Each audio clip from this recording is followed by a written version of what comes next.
PCSO social media followers, hindi pa rin paaawat ang mga manloloko gamit ang PCSO.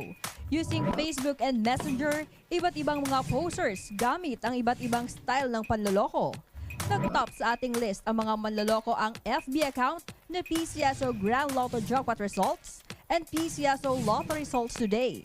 Iba't ibang pangako, bahay, sasakyan, at maraming pera na talaga namang pong nakakaengganyo. Sa Messenger naman, sample lang po itong si Ann na pwede ding gumamit ng iba't ibang pangalan. Style naman ito na mala pyramiding scam. Mga kababayan, ito lamang po ang PCSO official FB account. Makikita po ninyo ang blue badge na ang ibig sabihin ay verified and official account of PCSO. Diyan din po sa account na yan ay pwede po kayong mag-PM for more inquiries. Gamitin po natin sa tama ang social media. Maging mapagmasid, maging matalino at wag na pong magpapaloko.